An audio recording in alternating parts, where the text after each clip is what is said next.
Alright boys, I'm back, and Elimination Chamber 2026 just happened, and it was the same old garbage we have been getting from this company and Triple H for years now. So this will not be another review, because as I was watching this show, I realized that this is the same show we have been getting for months now, so there's nothing new for me to add to the conversation. I will say the same things and complain about the same issues because Triple H never learns from his mistakes and never changes up his formula. I'm not gonna review this show. I am just gonna talk about the few notable moments from this show and let you know what I thought about them. So let's get right into it. The first notable moment is that Rhea wins the Women's Elimination Chamber, and I am in shock. Disbelief. I never saw that coming. It's not like Rhea has been in every Mania since Mania 36 fighting for a title in some way or another. Of course, I am being sarcastic. Rhea is overrated. She is mid at best. Actually, I take that back. She is awful on her best night, and the only reason Rhea is in the position that she is because of Triple H and her Gooner fan base. The same fan base that bitches and moans anytime Rhea is not in the main event scene, and Triple H and his weird obsession with her. It is crystal clear that Rhea and Triple H have a very strange relationship. Some people might say inappropriate for a boss and employee. Triple H, unfortunately, can only book 5 people, and those 5 people just happen to be the worst people to put in these top positions. Does anybody really want to see Rhea versus Jade at Mania for the title? Jade is already very limited in the ring and needs someone to carry her, but Rhea can't even carry herself. So now we have 2 limited wrestlers fighting at the biggest stage of the year. No wonder nobody's buying tickets to watch WrestleMania 42. Nobody wants to see this match. It's an awful combination, and mark my words, the match is going to be awful. But after that, we move on to the next match, and the next notable moment is AJ Lee wins the Women's Intercontinental title. Okay.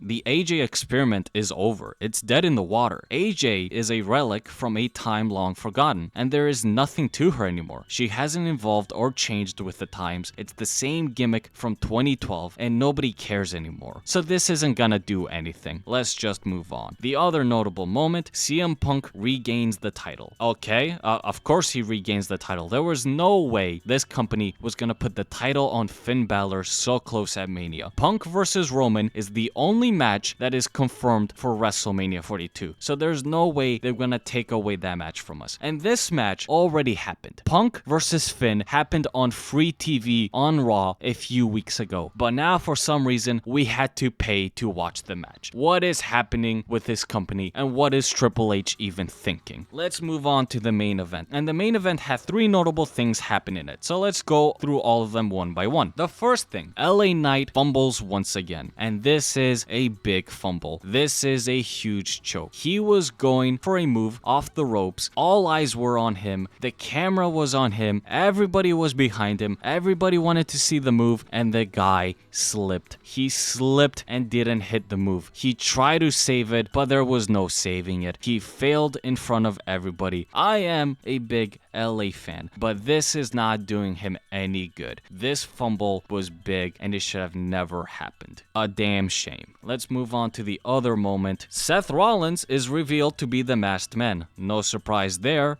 but why? The Brawns are injured, so Seth can't wrestle them, so why bring him back now? For Logan? There's no feud there yet. For Rollins to have a good feud with Logan, it needs time to be built up via Rollins versus one of the Brawns, because it was Bronson Reed and Braun Breaker that turned on Rollins, not Logan. Logan was not there when Rollins was kicked out of the Vision, so Rollins should not care about Logan just yet. He should want either Braun Breaker or Bronson Reed and Paul Heyman. But since the Braun brothers are injured and the WWE can't do anything about that, we get Rollins versus Paul. Another match or a feud that could be something if they give it time, but because now everybody is injured, we need to have this match at Mania so they can do something. So we're just gonna gonna get a very rushed, non-existing storyline between Rollins and Logan Paul. Now let's move on to the main thing that happened. Randy Orton wins the Elimination Chamber and is going to Mania against Drew McIntyre. But we all know why this happened. Ticket sales for WrestleMania 42 are low, so the company needs to do something to make people want to buy in. And what is the easiest way to make people buy in? Well, you give them a main event with somebody they know. And who is the only person in the roster right now that has some mainstream appeal? Randy Orton. So you make the main event of WrestleMania around Randy Orton and you build the hype